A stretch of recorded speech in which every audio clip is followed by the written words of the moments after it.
Assalamualaikum warahmatullahi wabarakatuh. Innal hamdalillah nahmaduhu wa nasta'inuhu wa nastaghfiruh wa na'udzu billahi min shururi anfusina wa min sayyiati a'malina. Man yahdihillahu fala mudilla lah wa man yudlil fala hadiya lah. Wa asyhadu an la ilaha illallah wahdahu la syarika lah wa asyhadu anna Muhammadan abduhu wa rasuluh. Ya ayyuhalladzina amanu taqullaha haqqa tuqatih wa la tamutunna illa wa antum muslimun. يا أيها الناس اتقوا ربكم الذي خلقكم من نفس واحدة وخلق منها زوجها وبث منهما رجالا كثيرا ونساء واتقوا الله الذي تساءلون به والأرحام إن الله كان عليكم رقيبا يا أيها الذين آمنوا اتقوا الله وقولوا قولا سديدا يصلح لكم أعمالكم ويغفر لكم ذنوبكم ومن يطع الله ورسوله فقد فاز فوزا عظيما أما بعد فإن أحسن الحديث كتاب الله وخير الهدى هدى محمد صلى الله عليه وآله وسلم وشر الأمور محدثاتها وكل محدثة بدعة وكل بدعة ضلالة وكل ضلالة في النار. Ma'asyiral muslimin, para pemirsa dan para pendengar televisi Radio Roja dimanapun Anda berada, semoga senantiasa dirahmati Allah Subhanahu wa Ta'ala. Alhamdulillah, marilah kita senantiasa bersyukur kepada Allah Azza wa Jalla atas berbagai nikmat dan karunia yang dianugerahkannya kepada kita, terutama nikmat iman dan Islam, nikmat tauhid dan sunnah Rasulullah Sallallahu Alaihi Wasallam, yang mana dengan nikmat tersebut kita dapat beribadah kepada Allah Subhanahu wa Ta'ala dengan penuh keikhlasan kepada Allah Azza wa Jalla dan sesuai dengan tuntunan Nabi kita Muhammad Sallallahu Alaihi Wasallam. Para pemirsa dan para pendengar radio televisi Roja dimanapun Anda berada, pembahasan kita pada kesempatan yang baik ini insya Allah melanjutkan kelanjutan dari kitab Riyadhus Shalihin min kalami Sayyidil Mursalin Sallallahu Alaihi Wasallam.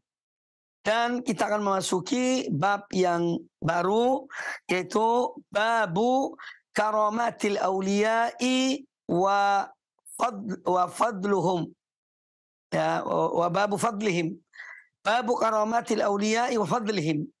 Bab tentang karamah para wali dan keutamaan mereka.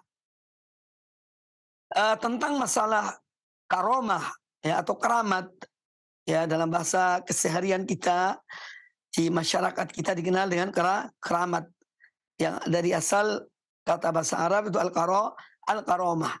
Secara bahasa al-karamah itu adalah sebuah bermakna kemuliaan, ya, al-karamah yang mulia, ya. Juga bisa diartikan dengan kedermawanan, ya. Al-karamah, orang yang karim, artinya orang yang dermawan, orang yang mulia. Nah, al-karamah dalam definisi para ulama Ahlus Sunnah wal Jamaah yaitu amrun khariqun lil adati. Ya, amrun khariqun lil adah, sebuah perkara yang di luar kebiasaan, ya, ghair makrun bid'ah nubuwah, yang tidak ada hubungannya dengan dakwaan Nabi, ya, dakwaan Nabi. Wala huwa muqaddimatun laha, dan juga bukan merupakan muqaddimah dari kenabian. Wa tadhaharu ala yadi abdin dhahiris shalah.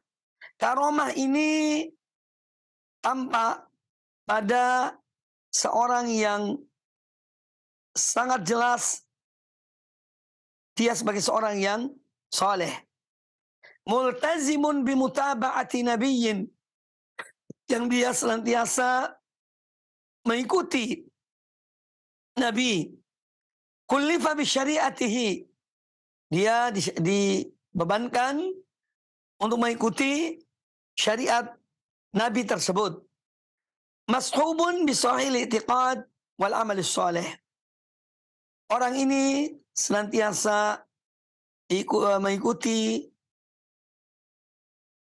dengan i'tiqad, keyakinan yang benar dan amal yang soleh. Alima biha aw lam ya'lam. Ya, apakah dia tahu bahwa itu karomah atau tidak? Ya, tapi bahwa inti daripada karomah itu adalah sesuatu yang di luar kebiasaan.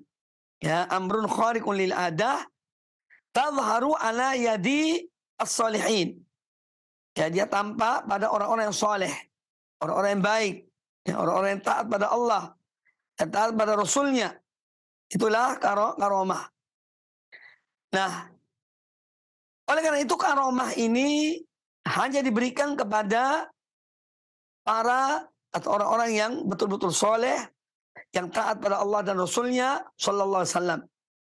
Ya, karena disebutkan dalam definisi karomah tadi bahwa dia ghairu maqrudin bid'wan nubuwah.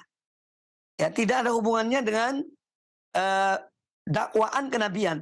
Karena kalau seorang mendakwai kenabian, kemudian yakni dia seorang nabi dan terjadi sesuatu yang luar biasa pada nabi tersebut, ini namanya mukjizat. Ya, jadi kalau mukjizat itu untuk sesuatu yang luar biasa yang tampak pada ya seorang nabi. Ya, untuk Allah membenarkan bahwa dia adalah seorang nabi. Contoh mukjizat banyak, yang mukjizat para nabi seperti naqah soleh, yaitu seekor unta yang Allah berikan sebagai mukjizat bagi Nabi Soleh alaihissalam. Karena kaumnya meminta kepada Nabi Soleh supaya dia mengeluarkan dari gunung batu itu yang mereka tempati seekor unta.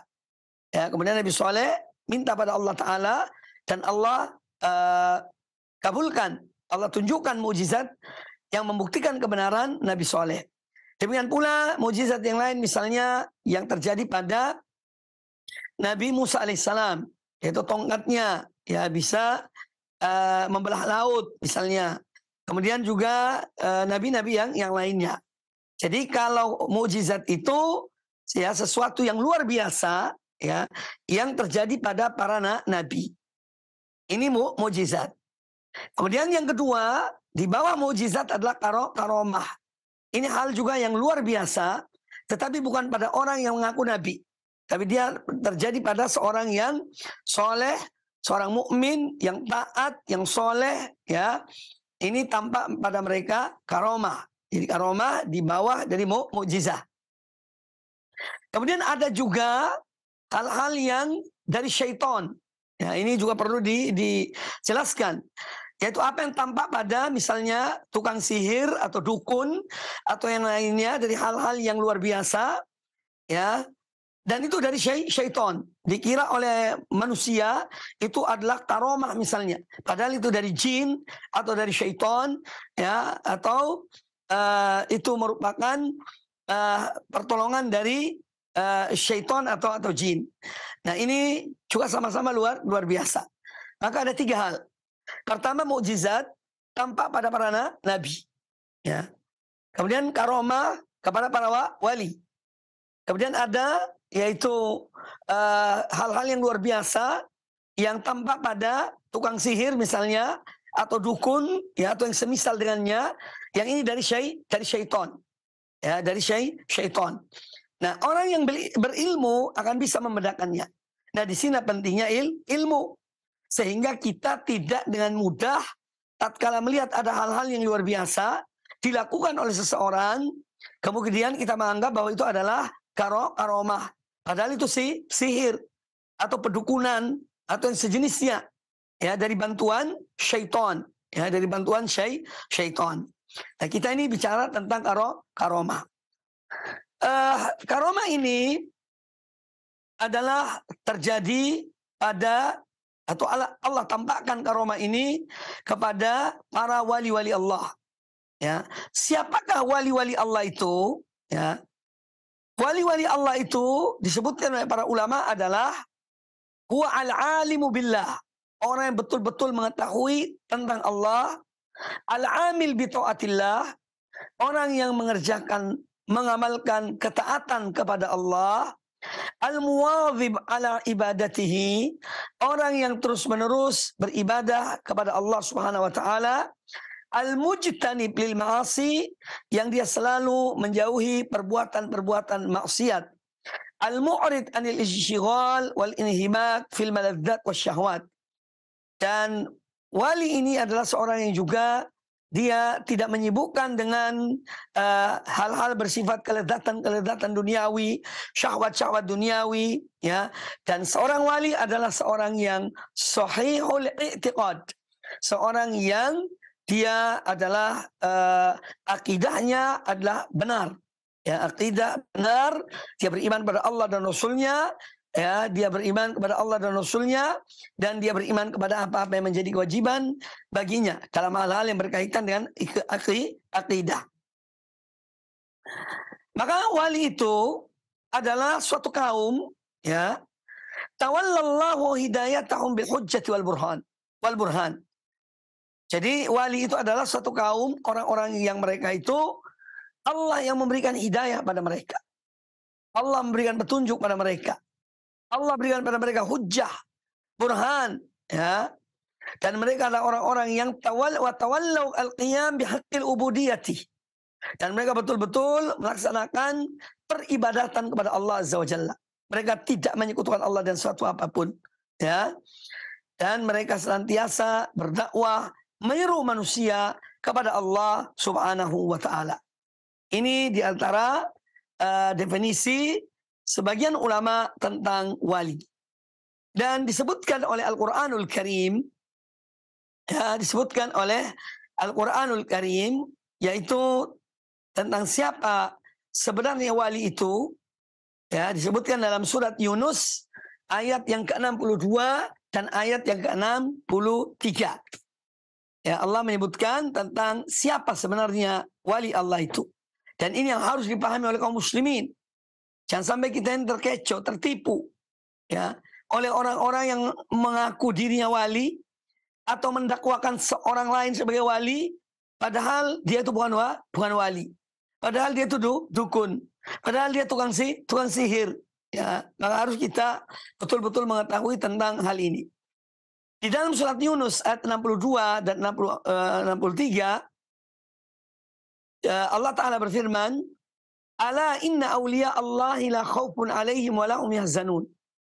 Ketahuilah bahwasanya para wali-wali Allah itu la khawfun alaihim, tidak ada rasa takut pada mereka. Wa lahum yahzanun, dan tidak pula mereka bersedih hati. Ya, ini diantara sifat para wali-wali Allah. La khawfun alaihim, mereka tidak khawatir, mereka tidak takut, karena mereka yakin dan beriman pada Allah Ta'ala.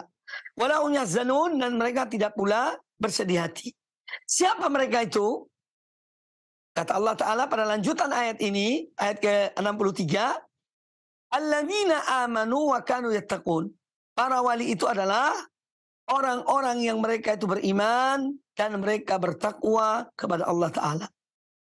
Makanya dari ayat ini, para ulama memberikan definisi bahwa kullu mu'minin muttaqin fahuwa waliyun min awliyaillah. Setiap orang mukmin yang bertakwa pada Allah, dia adalah wali di antara wali-wali Allah. Ya. Kullu mu'minin muttaqin. Ya, alladzina amanu wa kanu yattaqun. Itu orang-orang yang beriman dan mereka bertakwa pada Allah Ta'ala. Maka setiap orang beriman yang bertakwa pada Allah Azza wa Jalla, itu mereka adalah wali Allah Subhanahu wa Ta'ala. Jadi wali Allah itu tidak mesti harus bisa terbang atau melakukan hal-hal yang aneh-aneh, ya tidak, ya. Tetapi intinya dia bertakwa pada Allah, dia beriman pada Allah dan Rasulnya, dan dia bertakwa pada Allah Ta'ala. Ya, maka kullu mu'minin muttaqin fahuwa waliyun min awliyaillah. Setiap orang mukmin yang bertakwa pada Allah Ta'ala, maka dia adalah wali di antara wali-wali Allah. Kemudian Allah sebutkan pada ayat ke-64 tentang mereka para wali ini, lahumul busyra fil hayatid dunya, ya, wa fil akhirah.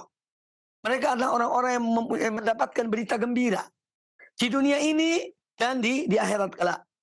Berita gembira di dunia ini berupa apa? Mimpi. Mimpi-mimpi yang baik.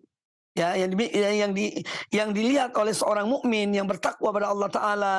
Maka ini adalah benar. Dan ini berita gembira dari Allah Ta'ala untuk mereka. Ya, di dunia sebelum di akhirat.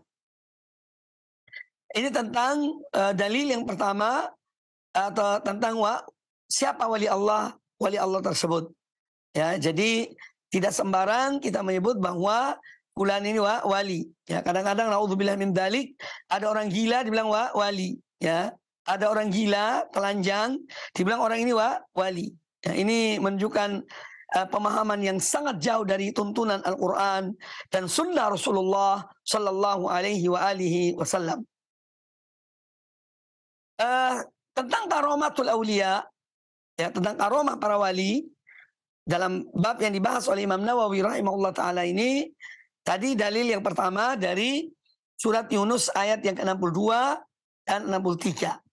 Kemudian juga 64. Kemudian Al-Imam An-Nawawi rahimahullah membawa dalil yang lain yang menunjukkan karomah. Yaitu firman Allah Azza wa Jalla tentang Maryam binti Imran, ibunda Nabi Isa alaihissalam, ya, yaitu firman Allah dalam surat Maryam ayat yang ke-25 dan ayat yang ke-26. Allah Azza wa Jalla berfirman, wa huzzi ilaiki bi jid'in nakhlati tusaqit alaiki rutaban jadiyya fakuli washrabi. Dan goyanglah batang korma itu, ya, niscaya batang korma itu akan menjatuhkan buah korma yang matang, ya, kepada atau untukmu, ya. Maka makanlah dan minumlah, ya. Ini menunjukkan bahwa Maryam binti Imran adalah seorang wanita yang solehah, dan itu tidak bisa dipungkiri sampai disebut dalam Al-Quranul Karim. Dan ada satu surat namanya surat Maryam. Ini menunjukkan kemuliaan Maryam binti Imran, ibu dari Nabiullah Isa alaihissalam. Beliau adalah wanita yang suci dalam arti menjaga kehormatan dirinya. Beliau berkhidmat di Masjid Al-Aqsa, ya, di Palestina, ya, karena ibunya dan ayahnya telah bernazar untuk hal tersebut. Maka Allah berikan kemuliaan kepada Maryam.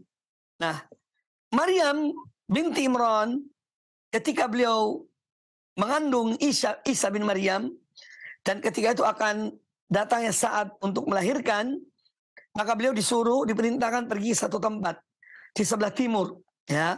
Sebagian ulama mengatakan di Ariha, ya, di kota Ariha, itu karena di situ yang ada pohon korma. Maka berangkatlah Maryam ke tempat yang ditunjukkan oleh Allah Subhanahu wa taala, ya, untuk dia melahirkan anaknya, melahirkan Isa bin Maryam. Nah, seorang wanita ini diberikan kemuliaan oleh Allah Ta'ala, diantaranya adalah dengan memberikan makan dan minum kepada beliau. Makannya adalah dari buah korma, ya, dan yang kedua yaitu minumnya dari sungai kecil yang ada di bawahnya. Allah yang membuatnya, ya. Ini semua karunia dari Allah Azza wa Jalla. Yang menunjukkan karomahnya Maryam binti Imran, karena beliau bukan seorang nabi, ya, karena tidak ada nabi yang tidak ada wanita yang menjadi nabi, dan beliau disebutkan oleh Al-Quranul Karim bahwa Maryam adalah seorang wanita yang siddiqah. Ya, siddiqah ini di bawah derajat nabi. Jadi derajat manusia ini yang tertinggi adalah para rasul dan para anbiya. Nah, ini yang pertama. Di bawah rasul dan anbiya adalah as-siddiqun. Ya, orang-orang betul-betul jujur dalam iman mereka kepada Allah Ta'ala. Kemudian para syuhada, ya. Kemudian solihin, sebagaimana disebutkan oleh Al-Quranul Karim. Nah, Maryam seorang wanita soleha ini, ya, di antara tanda karomahnya beliau, ya, yaitu dalam kondisi lemah karena akan melahirkan bayinya.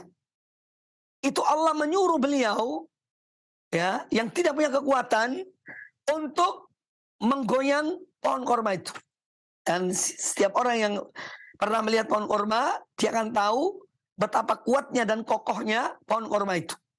Nah, ini diperintahkan, Allah perintahkan pada seorang wanita, dia dalam keadaan lemah akan melahirkan. Dan pohon itu bergoyang. Ya, ketika digoyang oleh Maryam dan menjatuhkan buah korma yang matang. Nah, ini menunjukkan karomah yang Allah berikan kepada Maryam binti Imran alaihi assalam. Nah, ayat ini, ya, ayat tentang Maryam yang mana Allah memerintahkan beliau untuk menggoyang ya pohon korma itu dan menjatuhkan buah korma, ini menunjukkan ya sebagai dalil tentang adanya karomah para wali. Ya, adanya karomah para wali.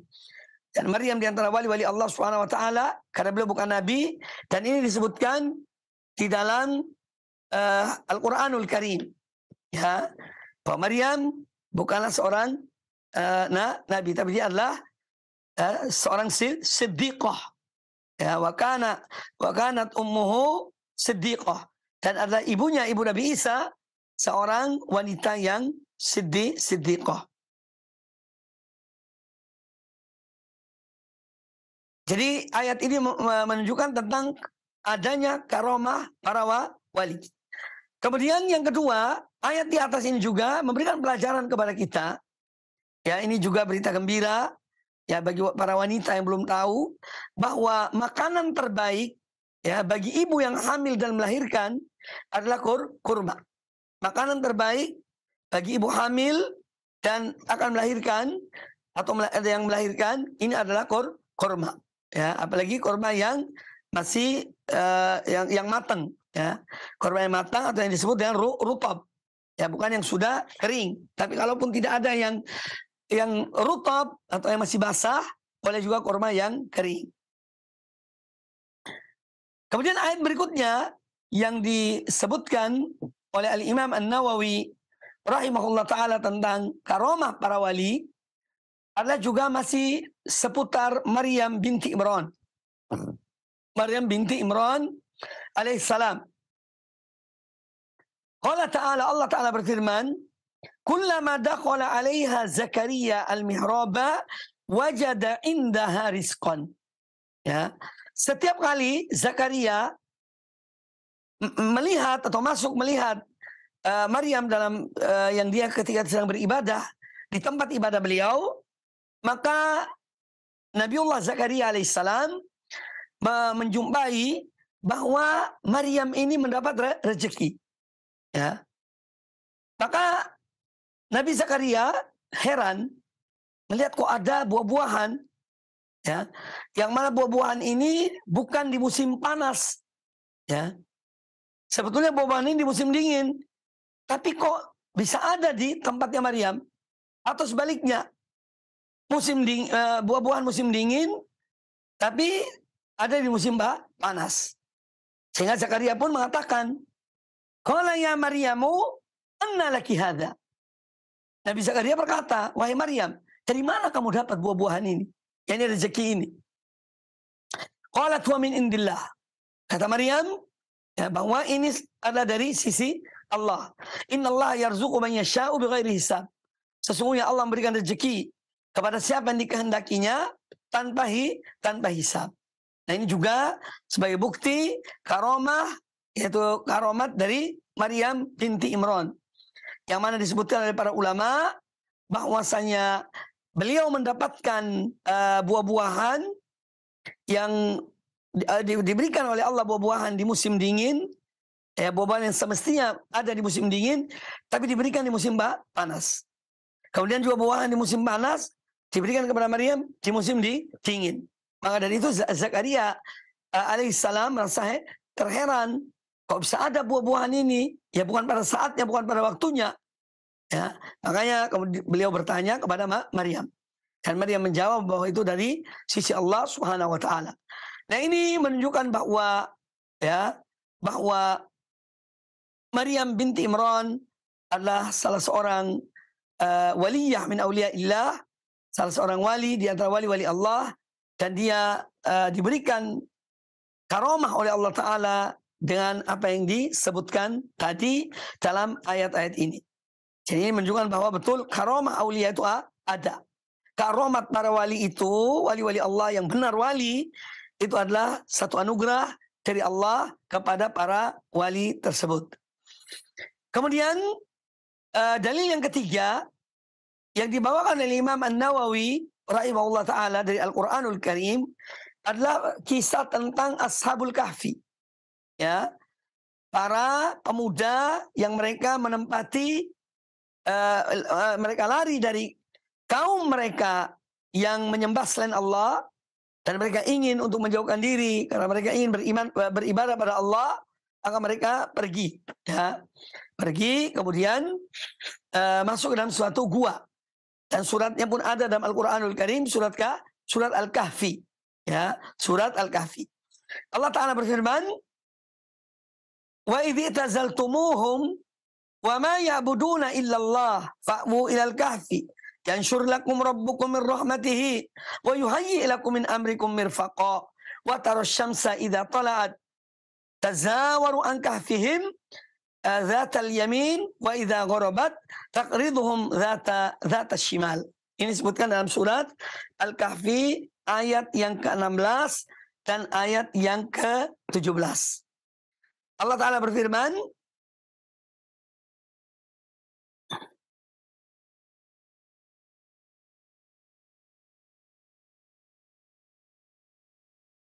dan engkau akan melihat, dan apabila kamu meninggalkan mereka dan apa yang mereka sembah selain Allah, maka carilah tempat berlindung ke dalam gua itu.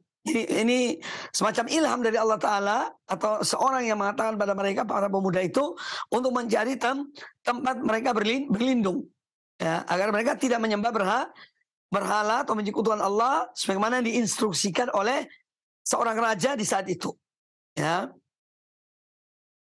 Kemudian niscaya Tuhanmu akan melimpahkan sebagian rahmatnya kepada kamu dan menyediakan sesuatu yang berguna bagimu dalam urusanmu. Wa yuhayyi lakum min amrikum mirfaqa.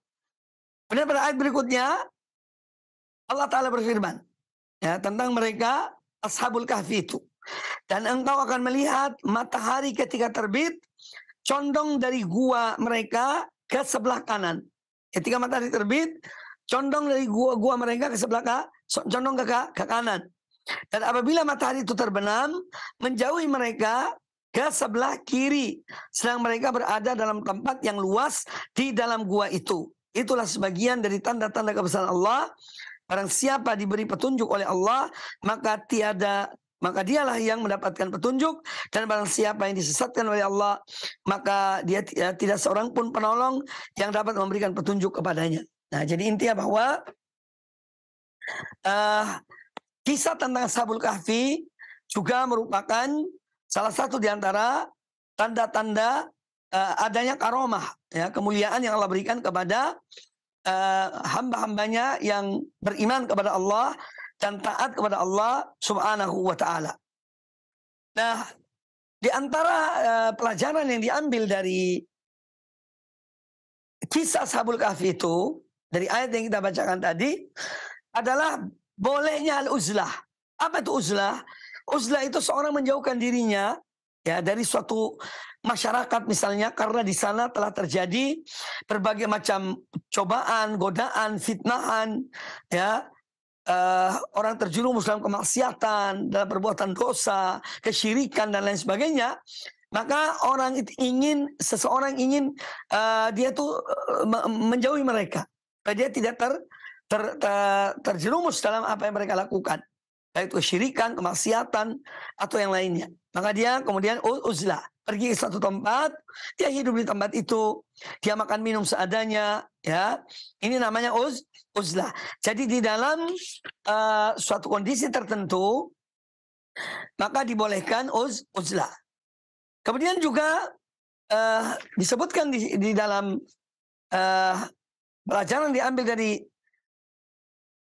dari ayat ini tentang pentingnya sinar matahari.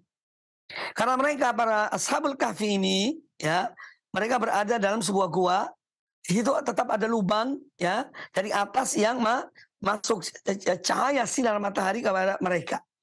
Dan ini menunjukkan pentingnya cahaya sinar matahari, dan ini sudah disebutkan oleh Al-Quranul Karim sebelum ditemukan oleh ilmuwan-ilmuwan tentang manfaat dari cahaya matahari. Maka kita bersyukur pada Allah Ta'ala atas nikmat karunia Islam yang Allah anugerahkan kepada kita. Para pemirsa, para pendengar radio televisi Roja dimanapun Anda berada, kita akan membaca beberapa hadis Nabi SAW dari bab ini yang ditulis oleh Imam An-Nawawi. Ada hadis yang pertama, namun hadis ini sangat panjang, kelihatannya tidak cukup untuk kita membahasnya. Maka sementara saya lanjutkan hadis yang kedua, ya, dan insya Allah pertemuan akan datang, kita kembali kepada hadis yang pertama. Di antara dalil yang dibawakan oleh Al-Imam An-Nawawi dari hadis-hadis Nabi SAW tentang adanya karomah, dan karomah para wali itu adalah hak, ya. Hadis Abu Hurairah radhiyallahu an. An Abi Hurairah radhiyallahu anhu qala, dari Abu Hurairah radhiyallahu anhu beliau berkata, qala Rasulullah sallallahu alaihi wasallam, Rasulullah sallallahu alaihi wasallam bersabda, laqad kana fi ma qablakum minal umami nasun muhaddatsun. Ya, sungguh pada umat-umat sebelum kalian, ya, ada orang-orang yang mereka itu muhaddatsun, ya. Nanti akan disebut apa itu muhaddatsun. Muhaddatsun itu al-mulhamun.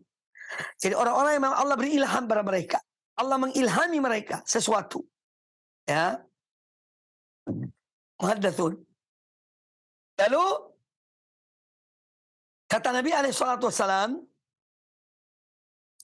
fa in yaku fi ummati ahadun, seandainya ada mereka itu dalam umatku ini, yaitu orang-orang yang diberi ilham oleh Allah, yang diilhami oleh Allah Ta'ala, fa innahu Umar, maka orangnya adalah Umar, yaitu Umar bin Khattab radhiyallahu an. Ya, hadis riwayat Al-Imam Al-Bukhari dan juga Al-Imam Muslim, ya, dari Aisyah Ummul Mukminin radhiyallahu anha. Para ulama menyebutkan, ya, yang dimaksud dengan al-muhaddatsun ay al-mulhamun, ya, orang-orang yang diberikan ilham oleh Allah Ta'ala, ya, ilham oleh Allah Subhanahu wa Ta'ala. Ya, maka ini, dan ilham itu bukan wahyu, ya. Kalau wahyu itu misalnya kitab Allah itu wahyu. Ilham ini ya Allah berikan kepada mereka hal-hal yang misalnya menyuruh mereka berbuat sesuatu atas petunjuk Allah, ya, atau memberitahukan sesuatu atas petunjuk Allah Subhanahu wa Ta'ala, ya.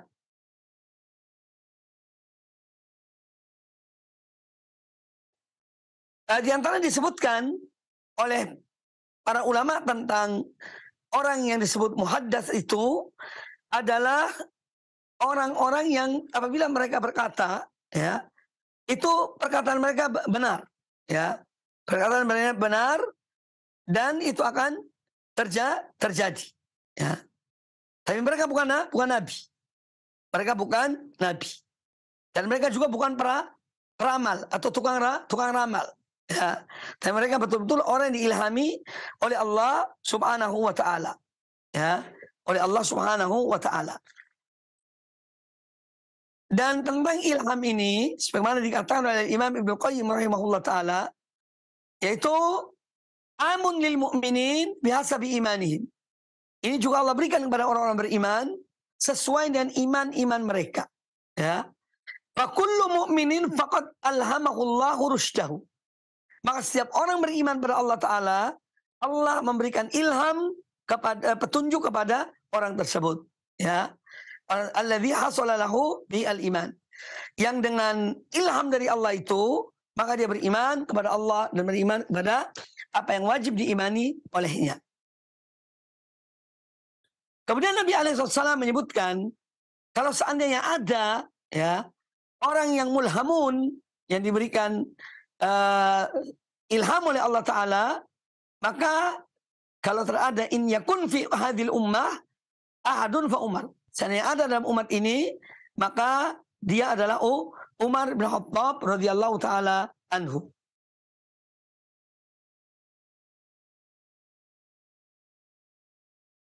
Kemudian tentang apa yang disebutkan oleh Nabi alaihissalam, ini bukan berarti bahwa orang yang diberi ilham itu khusus hanya Umar bin Khattab, tidak. Selama ilham itu ada, apalagi pada umat-umat terdahulu, sebagaimana kata Nabi alaihissalam, ya, bahwa laqad kana fima qablakum, ya, minal umami nasun muhaddatsun. Ada pada umat-umat terdahulu, ini orang-orang mukmin pada umat terdahulu diberi ilham oleh Allah Ta'ala. Kalau pada umat-umat terdahulu Allah berikan ilham pada mereka, ya, pada orang mukmin di antara mereka, apalagi pada kaum mukminin dari umat ini, dari umat Rasulullah Sallallahu Alaihi Wasallam. Ya, maka itu sangat mungkin. Ya, maka ini sangat mungkin ada, dan memang realitanya adalah ada pada sebagian orang yang mereka bertakwa, mereka taat pada Allah Subhanahu wa Ta'ala. Hadis ini yang baru kita dengar, ya, juga sebagai dalil tentang adanya karomah yang Allah berikan kepada orang-orang yang mereka itu mulhamun, yang mereka diberi ilham oleh Allah Subhanahu wa Ta'ala. Ini juga satu karomah, kemuliaan dari Allah kepada mereka. Dan tentu hadis ini menjelaskan kepada kita atau memberikan pelajaran kepada kita tentang keutamaan dan kedudukan Umar bin Khattab radhiyallahu ta'ala an. Ya, dan siapa tidak mengenal beliau? Seorang yang mulia, seorang yang sangat cinta kepada Islam, seorang yang mana apabila beliau berjalan di satu jalan, maka syaitan mengambil jalan yang lain karena takutnya kepada Umar bin Khattab radhiyallahu an. Bagaimana dikabarkan oleh Rasulullah sallallahu alaihi wasallam. Ya, dan Rasulullah mendoakan, berdoa kepada Allah Ta'ala agar ada dari dua Umar, salah satunya diberikan petunjuk oleh Allah Subhanahu Wa Ta'ala, ya, yaitu Umar bin Khattab dan Amr bin Hisham. Ya, maka Allah memilih Umar bin Khattab radhiyallahu ta'ala anhu. Allah memilih Umar bin Khattab untuk memberikan petunjuk kepada beliau. Kemudian mengapa Rasul alaihissalatu wassalam menyebutkan Umar dalam hadis ini radhiyallahu an? Para ulama menyebutkan karena banyak hal yang terjadi di zaman Nabi alaihissalatu wassalam, yaitu berupa usulan-usulan Umar bin Khattab. Ya, apa yang disampaikan kepada Nabi alaihissalam, ya, pertimbangan-pertimbangan itu yang tepat. Ya, itu yang tepat, yang terjadi.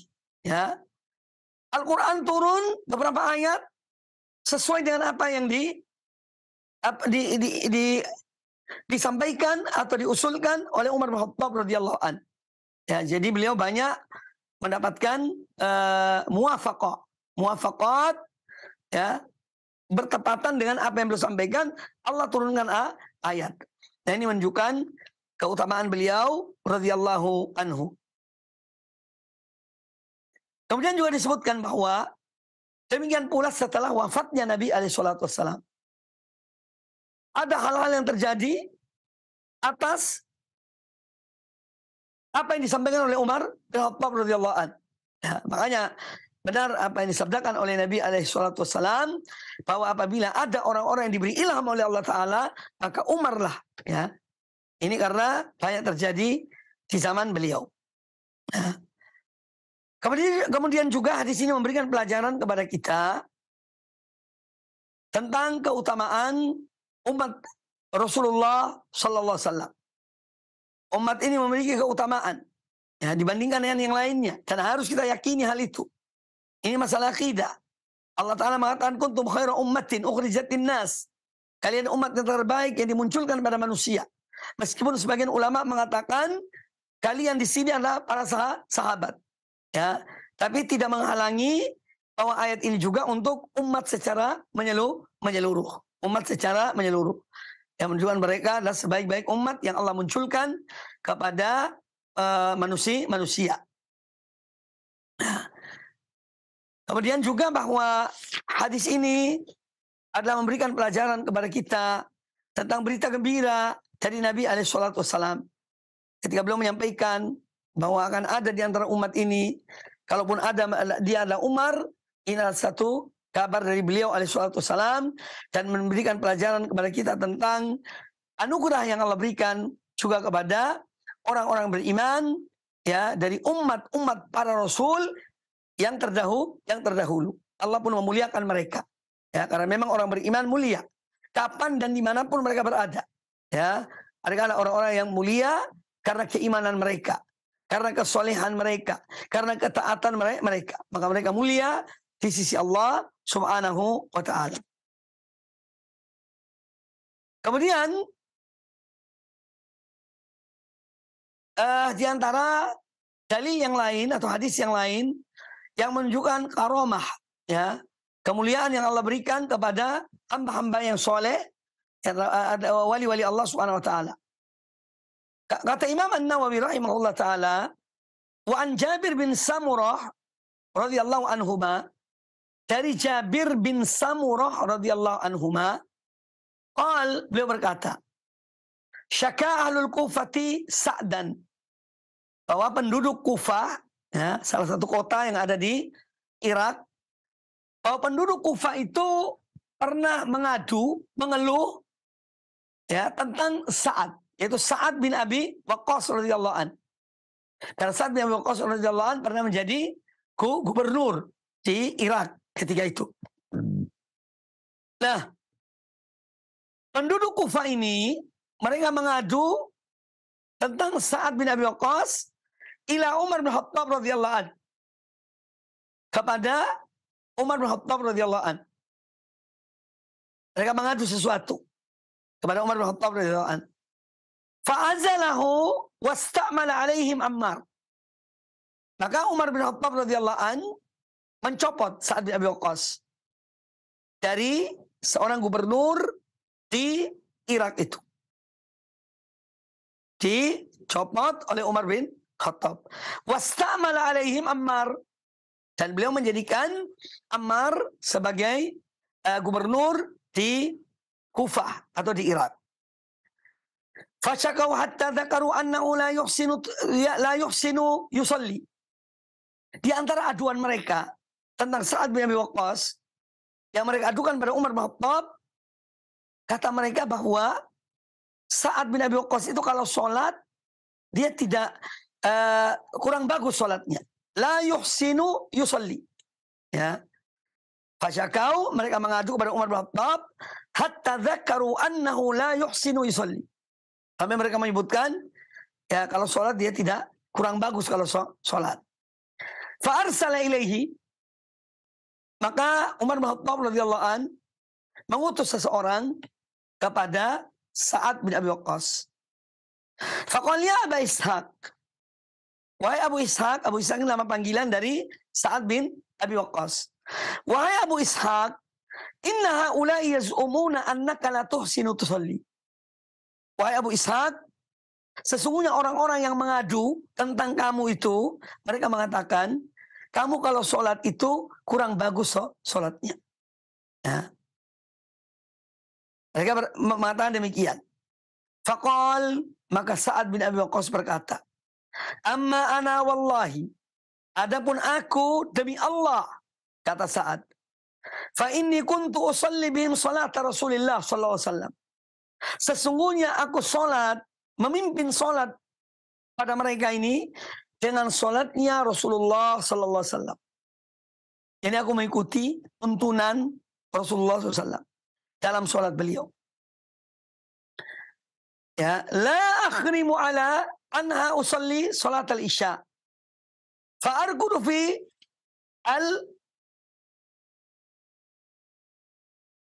al-ulayain. Ya. Wa ukhifu fil ukhrayain. Kata Sa'ad bin Abi Waqqas, saya itu kalau sholat, ya sholat yang 4 rakaat, sholat isya, ya, yaitu apabila 2 rakaat yang pertama itu dipanjangkan. Ya. 2 rakaat yang berikutnya agak dipendekkan, diringankan. Qal, dzalika dhannu bika ya Aba Ishaq. Kata Umar bin Khattab, ya itulah yang saya sangka, yakni yang aku tetap berprasangka baik kepada engkau, wahai Abu Ishaq. Wa arsala ma'ahu rajulan aw rijalan ilal Kufah. Kemudian Umar bin Khattab juga mengutus selain seorang kepada Sa'ad bin Abi Waqqas, juga beberapa orang diutus ke Kufah. Yas'alu anhu ahlal Kufah. Ya, Umar bin Khattab ingin mengetahui betul laporan-laporan ini, keluhan-keluhan ini, aduan-aduan ini benar apa tidak tentang Sa'ad bin Abi Waqqas. Maka beliau mengutus beberapa orang untuk mencari informasi tentang apa yang diadukan kepada beliau. Ya, diutus untuk pergi ke Kufah. Falam yada masjidan illa sa'ala anhu. Tidak satu masjid pun yang ditanya oleh orang-orang ini tentang Sa'ad bin Abi Waqqas bagaimana salatnya. Wa yuthnuna ma'rufan, melainkan mereka memuji Sa'ad bin Abi Waqqas. Ya. Ya. Mereka memuji tentang Sa'ad bin Abi Waqqas. Hatta dakhala masjidan li Bani Abs. Ya. Kemudian mereka utusan tadi ini yang mencari informasi tentang aduan yang disebutkan oleh orang-orang yang mengadu kepada Umar bin Khattab tentang Sa'ad, mereka masuk ke masjid Bani Absin. Ya. Faqama rajulun minhum yuqalu lahu Usama ibnu Qatadah yukanna Aba Sa'dah. Maka seorang di antara jamaah masjid itu yang dia berdiri, ya, namanya adalah Usama bin Qatadah.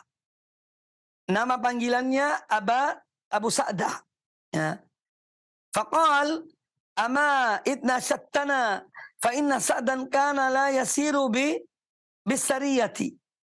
Ya, kalau kamu memang ingin minta kepada kami keterangan yang benar dan sungguh-sungguh, maka kata orang ini bahwa saat itu la yasiru bisariyati wala yaksimu bisariyati wala ya'dilu fil qadhiyati. Kata dia bahwa saat ini orang kalau dia mengutus pasukan, dia tidak ikut pasukan itu. Ya. Dan dia tidak membagi-bagikan syariah itu. Dan dia tidak adil dalam memutuskan permasalahan. Qala Sa'ad, ya, mendengar apa yang disampaikan tentang beliau oleh orang ini, ama wallahi la aduwanna bi thalathin. Kata Sa'ad bin Abi Waqqas, demi Allah, aku akan doakan orang ini dengan 3 hal. Ya, karena dia telah mengatakan sesuatu tentang saat yang perkataan itu tidak benar. Ya, maka saat mendoakan keburukan atas orang tersebut. Allahumma in kana abduka hadza kadiban qamariyan wa sum'atan fa'atil umrahu wa atil faqrahu, ya, wa arridhu lil fitani. Kata Sa'ad bin Abi Waqqas dalam doanya, ya Allah, apabila hambamu ini, jadi orang yang tadi melaporkan, ya, tentang Sa'ad, bahwa dia kalau ngirim utusan itu tidak mengikutinya, dan kalau memutuskan tidak tepat, tidak adil dalam putusannya. Nah, ini doanya, doa Sa'ad terhadap orang itu. Allahumma in kana abduka hadza kadziban. Ya Allah, seandainya orang yang bicara tadi itu dia berdusta, dia bohong, qamariyan, ya, dia berdiri menyampaikan itu hanya untuk riya, supaya dilihat orang kemudian dipuji oleh manusia, wasum'atan, dan dia itu karena sum'ah, ya, untuk didengar orang kemudian dipuji oleh manusia, fa'atil umrahu, ya Allah, panjangkan umur orang ini, ya, wa'atil faqrahu, dan panjangkanlah kemiskinan orang ini, ya, wa'arridhu lil fitan, dan arridhu lil fitan, ya Allah, kenakan orang ini fitnah. Jadi dia teruji, dia terkena fitnah. Wa kana ba'da dzalika idza su'ila yaqul, dan apa yang didoakan oleh Sa'ad bin Abi Waqqas terhadap orang tersebut betul mengenai orang itu. Ya. Umurnya panjang, dalam keadaan fakir, miskin, dan dia terkena fitnah, ya, terhadap wanita orang tersebut. Makanya wa kana ba'da dzalika idza su'ila yaqul, ya, setelah itu kalau ada orang bertanya tentang dia, ya, maka orang itu berkata, ya, syekhun kabirun maftun. Aku ini, kata orang itu, seorang tua yang terkena fitnah. Asabatni da'watu Sa'din.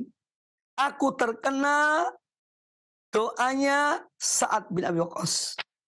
Ya, aku terkena doanya Sa'ad bin Abi Waqqas. Ini apa yang dikatakan orang-orang tersebut.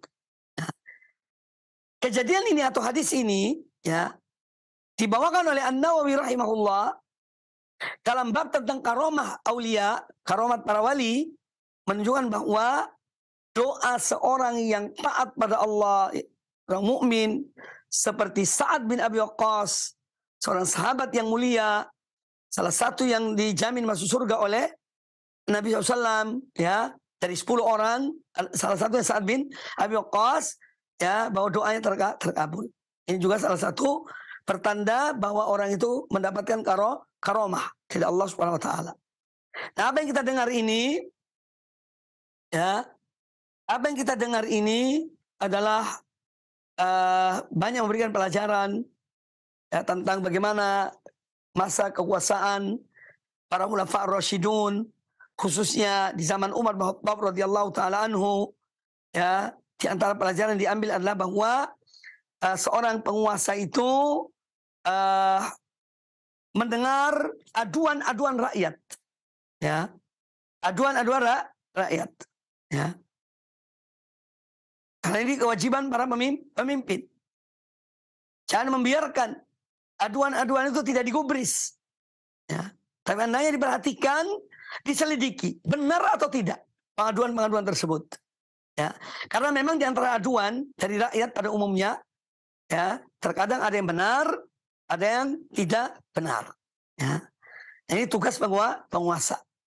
Penguasa yang bertanggung jawab. Karena setiap penguasa yang ditanya oleh Allah di hari kiamat kelak. Ya. Karena dia memimpin rakyat yang banyak, umat yang banyak.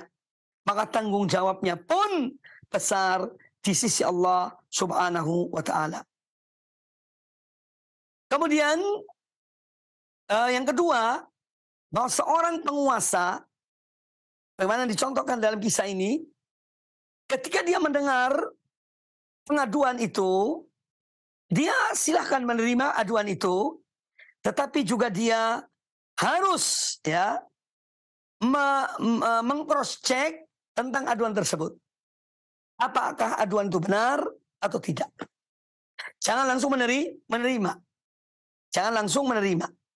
Tetapi dia, ya, seperti yang dilakukan oleh Umar bin Khattab, aduan mereka ditampung, ya, tapi kemudian kirim orang untuk menyelidiki, untuk cross check tentang apa yang diadukan, ya, apa benar atau tidak.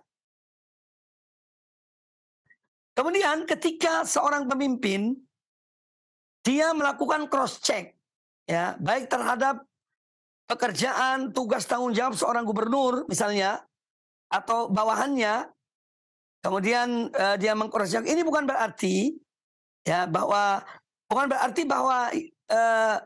bawahannya itu tercela, tidak tercela, ya. Tapi justru ini salah satu bentuk tanggung jawab, ya, salah satu bentuk tanggung jawab seorang pemimpin ya terhadap rakyatnya. Ya, maka dia mengutus misalnya kepada penguasa di satu daerah, kepada gubernur atau bupati untuk mencari informasi, menanyakan.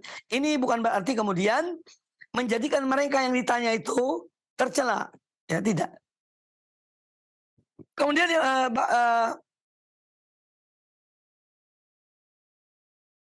di antara pelajaran yang diambil dari hadis ini, yaitu tentang kunyah. Kunyah itu nama panggilan.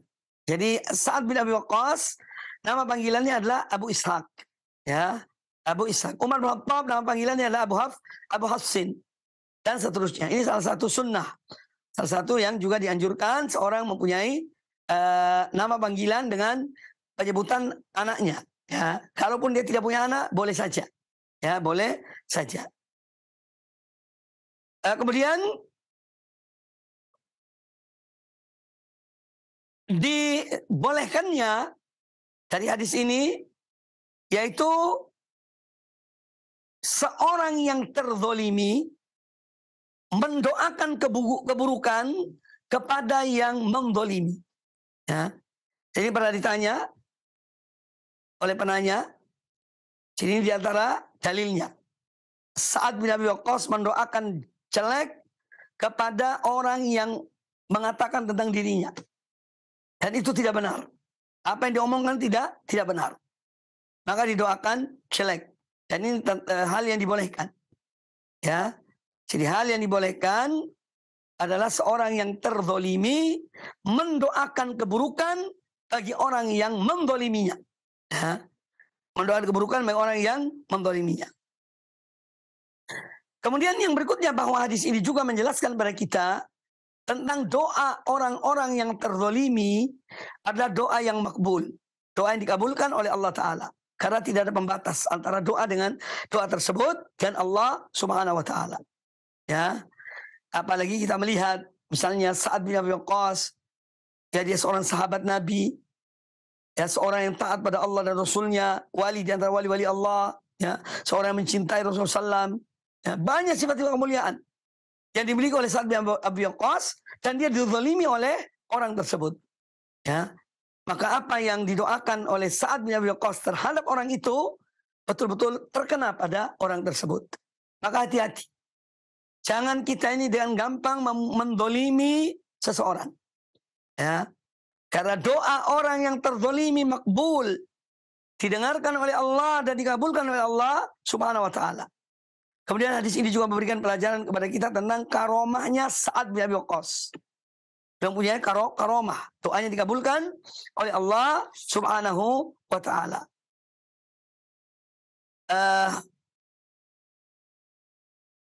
Kemudian hadis ini juga menjelaskan kepada kita tentang contoh sholat yang dibacakan oleh Sa'ad bin Abi Waqqas, yang dicontohkan oleh beliau. Rakaat pertama itu dan kedua biasanya lebih dipanjangkan, dan 2 rakaat terakhir lebih dipendekkan. Ini antara pelajaran-pelajaran penting yang diambil dari hadis ini, dan saya kira cukup sampai di sini. Mudah-mudahan bermanfaat bagi kita semuanya. Aku qouli hadza wa jazakumullahu khairan. Insyaallah dilanjutkan pembahasan hadis-hadis yang lain pada kesempatan yang akan datang. Kaum muslimin dan kaum muslimat rahimakumullah, para pemirsa, para pendengar televisi Radio Roja, dimanapun Anda berada, alhamdulillah, semoga apa yang disampaikan tadi bermanfaat bagi kita semuanya. Dan hendaknya kita juga berhati-hati dalam hal berkaitan dengan mendolimi sesama hamba-hamba Allah. Apalagi orang-orang yang soleh, orang-orang yang taat pada Allah dan taat pada Rasulnya. Ya, agar kita tidak termasuk orang-orang yang mendolimi mereka. Ya, dan apabila mereka mendoakan buruk pada kita, karena kita berbuat hal mendolimi mereka, maka doa mereka terkabul dan akan menimpa orang yang berbuat kezaliman kepada mereka. Ini intinya supaya kita lebih hati-hati, baik dalam bicara, baik dalam berbuat, supaya lebih hati-hati. Mari kita terus meningkatkan amal-amal ibadah kita, ya, berupaya untuk menambah ilmu kita dan istiqomah di atas jalan yang benar. Kita bersyukur pada Allah Ta'ala atas nikmat hidayah, nikmat taufik, nikmat tauhid, nikmat sunnah, ya, Rasulullah SAW, dan memahami agama ini sesuai dengan pemahaman para sahabat dan orang-orang yang mengikuti mereka dengan baik. Demikian aku qouli hadza wa jazakumullahu khairan.